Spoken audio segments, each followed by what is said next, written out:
Welcome to techno आईसीडीसी। आज हम आपके लिए इस वीडियो में लेकर आए हैं जो हमारा टॉपिक चल रहा है केमिस्ट्री का, केमिकल काइनेटिक्स में जो हम पढ़ रहे थे रेट ऑफ रिएक्शन।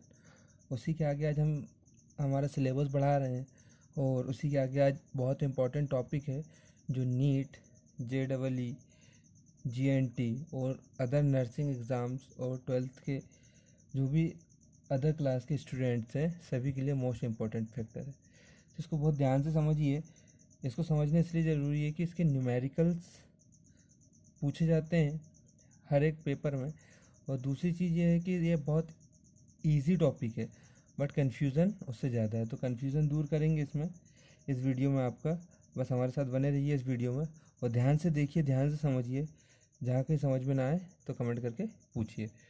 तो स्टार्ट करते हैं हम रेट लॉ से। इसके पहले हमने पढ़ा है, जस्ट इसके पहले वाला जो वीडियो है उस पर हमने पढ़ा था factor affecting of ROR, rate of reaction को अफेक्ट करने वाले फैक्टर्स पढ़े थे। यदि आपने वो वीडियो नहीं देखी है तो वो वीडियो पहले देख लीजिए तो और अच्छे समझ में आएगा इस वीडियो में। और हमने उसके लास्ट टॉपिक पढ़े थे पाँचवें और छठवें और सातवें नंबर पे टेम्परेचर एंड कंसंट्रेशन। तो जो कंसंट्रेशन सांद्रता हमने पढ़ी है उसका अध्ययन हम इस वीडियो में करेंगे और उसी के बेसिस पे हम रेट लॉ निकालेंगे, ऑर्डर ऑफ रिएक्शन निकालेंगे। देखते हैं कैसे होता है रेट लॉ और क्या होता है रेट लॉ, और इसको पढ़ते हैं, देखते हैं। तो यहाँ पर डेफिनेशन लिखी हुई है आपके सामने। किसी केमिकल रिएक्शन की रेट उसके रिएक्टेंट की एक्टिव मास के गुणनफल के समानुपाती होती है। अब समझने वाली बात यह है, हमने जब केमिकल इक्विलिब्रियम पढ़ा था, रासायनिक साम पढ़ा था, तब भी हमने एक रिएक्शन लिखी। मान लेते हैं रिएक्शन ये थी सी, ये लिखते थे। वहाँ भी ये होता था कि जो हमारा फैक्टर आता था, कॉफिशिएंट आता इक्विलिब्रियम कांस्टेंट, वो किसके समानुपाती था? एक्टिव मास ऑफ ए और एक्टिव मास ऑफ बी। तो इसके सामने के मोल को यहाँ लिख देते थे, इसके यहाँ पे यहाँ लिख देते थे। तो ये कैलकुलेशन किसके हिसाब से आता था? गुलबर्ग और वागे, ये दो के हिसाब से ये आता था कि एक्टिव मास का गुणनफल ही उसके किसके बराबर होता है? इक्विलिब्रियम कांस्टेंट के प्रोपोर्शनल होता है, या रेट ऑफ रिएक्शन के बराबर होता है, या जो रेट होती है उसके बराबर होता है उसके एक्टिव मास का गुणनफल। और जो यहाँ पे मोल लिखे रहते वो यहाँ पे रख देंगे। बट ये काय में चलता था? केमिकल इक्विलिब्रियम में। बट जब हम रेट ऑफ रिएक्शन कैलकुलेट करते हैं तब हमें रासायनिक सामयिक की ज़रूरत नहीं पड़ती है, क्योंकि रेट ऑफ रिएक्शन निकालने के लिए या रेट ऑफ रिएक्शन निकालने के लिए हमको क्या करना पड़ता है? एक्सपेरिमेंट करने पड़ते हैं। क्या करने पड़ते हैं? एक्सपेरिमेंट या प्रयोग।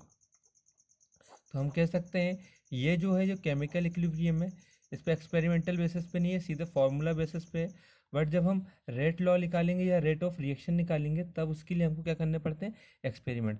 तो हम कह सकते हैं कि जो रेट लॉ है वो किस पे बेस्ड है? एक्सपेरिमेंट पर बेस्ड है। तो इसको एक्सपेरिमेंटल हम देखते हैं, ना कि फॉर्मूले से। तो ये गुलबर्ग एंड वागे का जो इक्वेशन थी, इसको हम कैंसिल करते हैं और स्टार्ट करेंगे न्यू पोर्शन। ध्यान से समझिए, पावर लगी हुई है एक्स बाय, क्या होगा वो एक्स बाय हम बताते हैं, देखते हैं। अब इस पे लिखा हुआ है कि किसी केमिकल रिएक्शन की रेट उसके रिएक्टेंट के एक्टिव मास के गुणनफल के समानुपाती होती है। स्वाभाविक है, लिखा हुआ है तो देख लेते हैं। ये हो गया केमिकल रिएक्शन ए प्लस बी बना रहा है प्रोडक्ट, ठीक है। रेट ऑफ रिएक्शन इसका एक्टिव मास प्लस बी का एक्टिव मास, ठीक है। ए का एक्टिव मास प्लस ए का एक्टिव मास इंटू बी का एक्टिव मास, पावर एक्स है और यहाँ बाय है। वो एक्स और वाई क्या है हम बता रहे हैं, ठीक है। जैसे ही यहाँ से प्रोपोर्शनलिटी का साइन हटाते हैं तो क्या आ जाता है? एक कांस्टेंट आ जाता है के, इसको बोलते हैं रेट कांस्टेंट। ध्यान से देखें, इसका बहुत इंपॉर्टेंट फैक्टर है के का। यहाँ पे जो पूरा इसके आगे का यूनिट इसी पर बेस्ड है, तो इसमें ध्यान समझिए। कांस्टेंट आ जाता है जिसको बोलते हैं रेट कांस्टेंट। आगे पढ़ते हैं, ठीक है। अब देख लेते हैं ये पूरी जो इक्वेशन है इसी को रेट लॉ बोलते हैं। रेट लॉ मतलब दर नियम। रासायनिक अभिक्रिया की दर का नियम भी बोलते हैं, इसको लिख लें, दर का नियम। ठीक है, तो आपने ध्यान से देखा एक्टिव मास ए का इंटू एक्टिव मास बी का गुणनफल किसके बराबर, रेट ऑफ रिएक्शन। जब यहाँ से प्रोपोर्शनलिटी का साइन हटाए तो के आ गया हमारे पास। के क्या है, कांस्टेंट है, जिसे हम कह सकते हैं कि प्रोपोर्शनलिटी कांस्टेंट भी कह सकते हैं, या इसको कहेंगे रेट कांस्टेंट। ठीक है, अब देखते क्या क्या है, ध्यान समझे यहाँ पे। Where a is equal to, sorry, active mass a is equal to क्या है, कंसंट्रेशन ऑफ ए की सांद्रता है ये, बी कंसंट्रेशन ऑफ बी की सांद्रता है ये। आगे लिखा हुआ है एक्स क्या है, अब ध्यान से समझे, एक्स और वाई क्या है, order of reaction with respect to A के सापेक्ष अभिक्रिया की कोटि एक्स कहला रही है, क्योंकि किसके पावर लगी हुई है, ए की पावर लगी हुई है एक्स, तो हम इसको कहेंगे ए के सापेक्ष अभिक्रिया की कोटि एक्स है। और वाई क्या है, बी के सापेक्ष अभिक्रिया की कोटि, order of reaction with respect to B के सापेक्ष अभिक्रिया की कोटि कितनी है, बाय, और ए के सापेक्ष अभिक्रिया की कोटि कितनी है, एक्स है।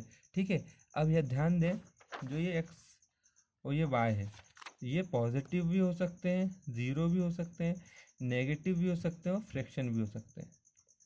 ध्यान से देखें, ये positive, negative, sorry positive, zero, negative, fraction हो सकते हैं, तो ये भी फ्रैक्शन हो सकते हैं। तो ये जो y और x है, याद रखें, ये हमेशा क्या कहलाएंगे, a के सापेक्ष क्या है, a की पावर थी तो a के सापेक्ष अभिक्रिया की कोटि है, और ये b के सापेक्ष अभिक्रिया की कोटि है।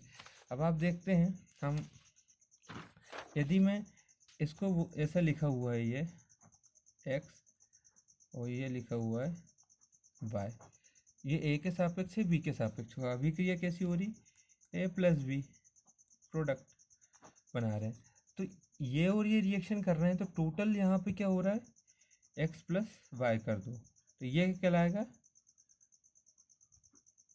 Total order of reaction. तो मतलब कह सकता हूँ कुल अभिक्रिया की कोटि क्या होगी, x प्लस वाई, एक्स ए के सापेक्ष प्लस बी बाय बी के सापेक्ष वाई, जो होगी ये अलग अलग कोटि है, ये ए के लिए थी, ये बी के लिए थी। यदि हम दोनों रिएक्टेंट की पावर को प्लस कर दें तो वो क्या बन जाएगी, टोटल या ओवरऑल ऑर्डर ऑफ रिएक्शन बन जाएगी। इसको हम आगे ऐसे लिख सकते हैं, x plus y is equal to n, और कहीं पे भी एन लिखा आ जाए तो एन मतलब यहाँ पे क्या हो जाएगा, एन का मतलब क्या हो जाएगा, ये उस रिएक्शन की क्या कहलाएगी, कोटि, या रिएक्शन की क्या कहलाएगी, ऑर्डर कहलाएगा, जिसमें एक्स प्लस वाई करना पड़ेगा। और यदि मैं बोल दूँ कि n is equal to zero, तो मैं कहूँगा कि जो अभिक्रिया है उसकी कोटि या ऑर्डर कितने का, जीरो ऑर्डर की है। N is equal to one first order की है, n is equal to two second order की, तो ऐसे बढ़ते जाएगा। तो एक्स प्लस वाई, एक्स क्या है, ए के रिस्पेक्ट में ऑर्डर ऑफ रिएक्शन, वाई क्या है, बी के रिस्पेक्ट में ऑर्डर ऑफ रिएक्शन, और इन दोनों को प्लस कर दूंगा तो पूरी रिएक्शन का क्या जाएगा, ऑर्डर ऑफ रिएक्शन, जिसको हम कैसे दर्शा रहे हैं, एन से दर्शा रहे हैं। आई होप आपको समझ में आया होगा, ये लिखा हुआ है आप देख सकते हैं यहाँ पे, ओवरऑल ऑफ रिएक्शन एन। के क्या है, K is equal to rate constant, अभी बताए, इसी को वेलोसिटी कांस्टेंट भी बोल सकते हैं, और सबसे एमपी पॉइंट होता है, इसको बोलते हैं स्पेसिफिक रिएक्शन रेट। क्या बोलते हैं, स्पेसिफिक रिएक्शन रेट। अब वो कैसे होता है अभी बता रहे हैं, ठीक है, नोट देख लें। गुलबर्ग एंड वागेने के अनुसार, जैसे ये लिखा हुआ रेट ऑफ रिएक्शन, तो इसका जितना मोल होता है उसको इसकी पावर बना देते, इसका जितना मोल होता है उसको इसकी पावर बना देते, मगर हम इसको नहीं करेंगे क्योंकि ये केमिकल इक्विलिब्रियम का पार्ट है, और रेट ऑफ रिएक्शन को एक्सपेरिमेंट की हेल्प से निकाला जाता है, ना कि केमिकल इक्विलिब्रियम से, ये बता चुके हैं। आगे बढ़ते हैं। अब यदि ऐसा कर दें, हम देखते हैं, अब यदि मैं ऐसा कर दूं, हमने अभी एक फॉर्मूला लिखा था, R O R is equal to K और एक्स वाई, ये लिखा था, ठीक है। अब यदि मैं ऐसा कर दूं, यदि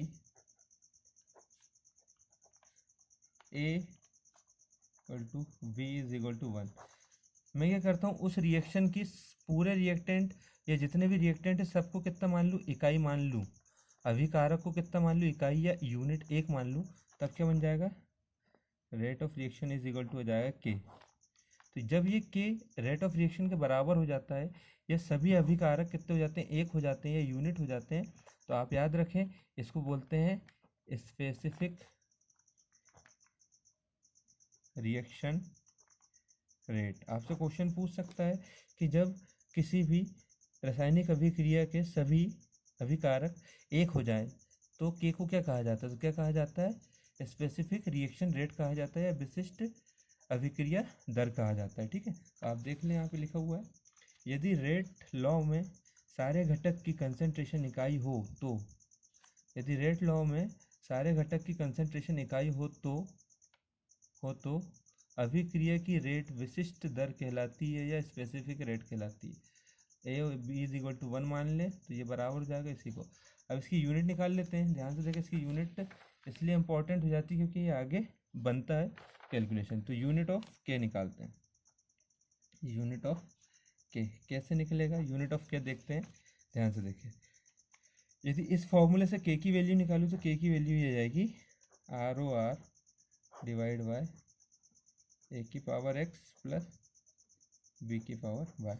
रेट ऑफ रिएक्शन की यूनिट क्या होती है, मोल पर litre upon second inverse upon इसकी क्या होगी, एक्टिव मास के लिए हम क्या लेते हैं, मोल पर लीटर, और इसके लिए भी क्या लेंगे, बी के लिए भी मोल पर लीटर, x और ये बाय के इज इक्वल टू। अब फिर देखते हैं, ये दो आधार समान है, गुणे में तो घातें जुड़ जाती है, मोल पर litre second inverse upon mole पर लीटर x प्लस बाय हो जाएगा, क्या हो जाएगा, x प्लस बाय।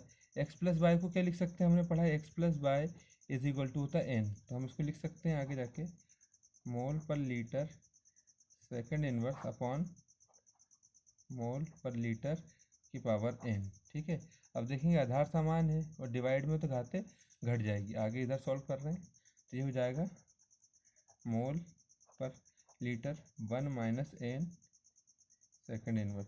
तो ये जो आती है यूनिट मोल पर litre 1 minus n second inverse किसकी यूनिट है, के की यूनिट होती है।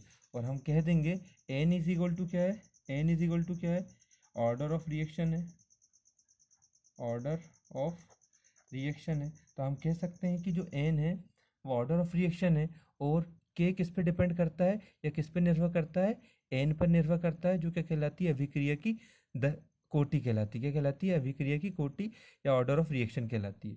तो ध्यान दें, ये formula most important role play करेगा इस यूनिट में। ठीक है, मोल पर litre 1 minus n second inverse किसकी यूनिट होती है, के की, n यहाँ पे अभिक्रिया की कोटि है, ऑर्डर ऑफ रिएक्शन है, और जो k होता है वो किस पे डिपेंड करता है, n पर डिपेंड करता है, मतलब rate of reaction, sorry order of reaction पर डिपेंड करता है। तो आप देख सकते हैं ये आया आपके सामने फॉर्मूला। अब कैसे डिपेंड करता है देख लेते हैं। अभी हमारे पास unit K is equal to क्या आया, मोल पर litre 1 minus n second inverse. अब यदि मैं बोल दूं n is equal to 0, n is equal to 0 है तो k का मान बताओ, n इज इक्वल टू 0 तो k का मान बताओ। तो हम रख देते हैं यहाँ पे value, k is equal to लिखा हुआ है मोल पर लीटर 1 माइनस 0, n की जगह में 0 रख दिए, ये हो गया सेकंड इनवर्स। तो आगे लिख सकते हैं k इज इक्वल टू मोल पर लीटर 1 सेकंड इनवर्स, ये हो गया। यदि n इज इक्वल टू 1, ये इसको बोलेंगे जीरो ऑर्डर की रिएक्शन, इसको बोलूँगा फर्स्ट ऑर्डर। तो अब n की जगह कितना रखना पड़ेगा, 1 रख देते हैं, तो रख देते हैं k is equal to mole litre 1 minus 1 second inverse, इससे ये कैंसिल, तो k इज इक्वल टू क्या जाएगा, सेकेंड इनवर्स। तो ऐसे मान चेंज होते रहेंगे जब n का वैल्यू चेंज हो जाए। n इज इक्वल टू 2 रखेंगे तो n is equal to 3 second order, third order, fourth order की रिएक्शन के लिए भी अलग अलग वैल्यू आएगी। तो आप देख सकते हैं जो k का मान है किस पर निर्भर करता है, n पर, ऑर्डर ऑफ रिएक्शन पर डिपेंड करता है। ठीक है, ये आपके सामने सॉल्यूशन है, इसका स्क्रीनशॉट ले सकते हैं। चलिए ठीक है, बढ़ते हैं आगे। कुछ क्वेश्चंस है यहाँ पे, थोड़े समझने के लिए ध्यान से समझे। यदि k इज इक्वल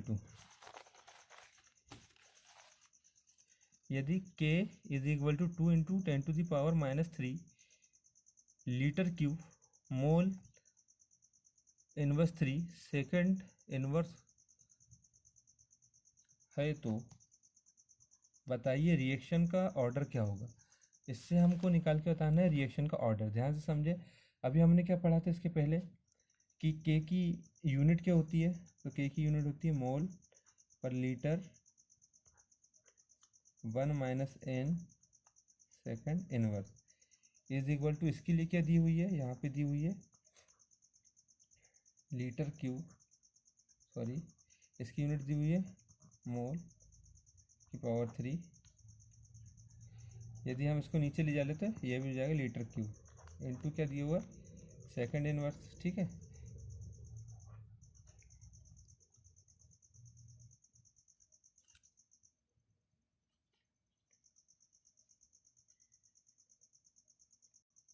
तो आप देखेंगे जब हम इसको नीचे लाएंगे तो ये माइनस का हो जाएगा। तो हम इसको सेम यूनिट बनाते हैं। ध्यान से देखें, ये होती के की यूनिट, ठीक है, और हमको फॉर्म दिया हुआ है ऐसा, और इससे बताना है कि ऑर्डर ऑफ रिएक्शन क्या है।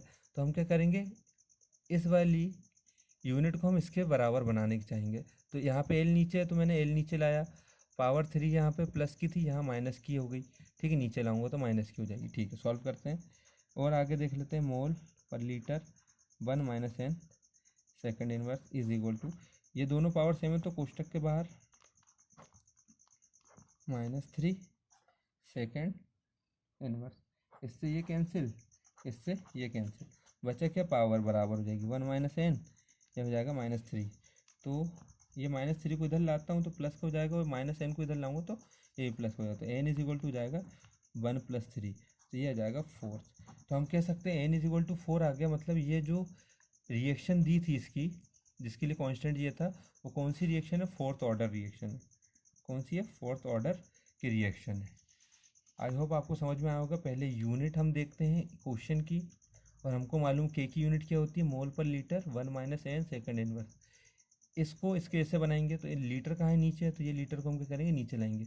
यहाँ पावर प्लस की थी, नीचे आके माइनस की हो गई, कॉमन पावर है, इसको कोष्टक से बाहर निकाल दिया। देखेंगे इस तरफ इक्वल टू के इस तरफ, और इस तरफ बराबर जो है इसको कैंसिल कर देते हैं, और जो बचा पावर को बराबर कर लेते हैं। 1 - n सॉल्व करेंगे तो फोर्थ ऑर्डर रिएक्शन आएगी। अगला क्वेश्चन है ये, यदि 2a + 3b is equal to C product बनाते हैं। ध्यान से समझे इस क्वेश्चन को। यदि 2a + 3b is equal to C product बनाते हैं, तो order of reaction with respect to a कितने दिया हुआ है, 2, और order of reaction with respect to b कितना दिया हुआ है, -1। तो हम कह सकते हैं, हमने अभी पढ़ के आया, ये x की वैल्यू दी हुई है और ये y की वैल्यू दी हुई है। अभी हमने पढ़ के आया थोड़ी देर पहले, यहाँ पे जब रेट ऑफ रिएक्शन पढ़ रहे हैं तब यही पढ़े हमने कि ये किसकी वैल्यू है, विथ रिस्पेक्ट टू a दिया है, तो मतलब ये है किसकी वैल्यू, x की, ये y की -1 है। तो फर्स्ट क्या निकाल के बताना है, रेट लॉ को लिखो और ऑर्डर ऑफ रिएक्शन बताओ। रेट लॉ लिखना है और ऑर्डर ऑफ रिएक्शन बताना है। दूसरे में क्या करना है, यदि ए की सांद्रता को डबल किया जाए तो क्या होगा, देख लेते हैं। सबसे पहली कंडीशन, तो रेट लॉ लिख लेते हैं। Rate law is equal to होता है ROR is equal to K A की पावर x बी की पावर y। इसके रिस्पेक्ट में ऑर्डर ऑफ रिएक्शन, ए के रिस्पेक्ट में ऑर्डर ऑफ रिएक्शन कितनी दी हुई है, 2 दी हुई है। देखेंगे आप ऑर्डर ऑफ रिएक्शन कितनी दी हुई, 2, तो लिख देंगे ROR is equal to K A की पावर 2, और बी के रिस्पेक्ट में कितनी दी हुई है, -1, तो इसकी पावर हो जाएगी -1। तो ये हो गया हमारा रेट लॉ। रेट लॉ लिख दिया। अब हमको क्या बताना है, इसी के आगे पूरी इसकी ऑर्डर ऑफ रिएक्शन बताना है। ये तो ए के रिस्पेक्ट में अलग था, बी के रिस्पेक्ट में अलग था। अब टोटल रिएक्शन जितनी हुई है इसकी, इसका ऑर्डर ऑफ रिएक्शन कितना होगा, तो हमने पढ़ा है x is equal to y is equal to n होता है। n का मान निकाल लेते हैं, तो x कितना दिया हुआ है 2, y कितना दिया हुआ है -1। इसको करेंगे तो ये जाएगा 1, तो कहेंगे ये फर्स्ट ऑर्डर की रिएक्शन है। क्या है, फर्स्ट ऑर्डर की रिएक्शन दी हुई है। आप देख सकते हैं एक्स की वैल्यू दी हुई, वाई की वैल्यू दी, इज इक्वल टू एन होता है। एन का मान निकालना है तो एक्स की जगह में 2 रख दिए, वाई की जगह में -1, इससे आया फर्स्ट ऑर्डर रिएक्शन। अब क्या बोल रहा है वो, यदि ए की सांद्रता को डबल किया जाए तो मतलब ए का कंसंट्रेशन, मतलब खाली ए का कंसंट्रेशन यहाँ पे डबल कर दें या ए का कंसंट्रेशन यहाँ पे डबल कर दें तो क्या प्रभाव पड़ेगा। तो मान लेते हैं पहले रेट ऑफ रिएक्शन को हम मान लेते हैं आर, स्मॉल आर, और क्या लिखा हुआ है हमारे पास, ए की पावर 2 और बी की पावर -1। यदि इसको डबल कर दिया जाए, इसकी कंसंट्रेशन को डबल कर दिया जाए, कर देते हैं इसको आर डैश बोल देते हैं, नई कंसंट्रेशन, तो ये हो जाएगा 2a का स्क्वायर, डबल कर दिए। अब यहाँ स्क्वायर है तो इसकी पावर कितनी हो जाएगी, ये हो जाएगा 4 के ए स्क्वायर बी स्क्वायर। अब इतना पूरा जो लिखा हुआ है वो आर के बराबर है। आप देख सकते हैं आर डेस कितना आया, R1 कितना आया, 2 की पावर कितनी, 2 की पावर 2 कितनी होती है 4, तो 4 को बाहर निकाल लिए, और ए का कंसंट्रेशन बी का कंसंट्रेशन, ये सेम वैल्यू किसके बराबर लिखी हुई इसको, तो हम लिख सकते हैं आर डेस is equal to R into 4। आप देख सकते हैं जो नई रिएक्शन, जब हम ए की सांद्रता को डबल कर देते हैं तो ऑर्डर ऑफ रिएक्शन कितना या रेट ऑफ रिएक्शन कितना हो जाता है, 4 गुना बढ़ जाता है।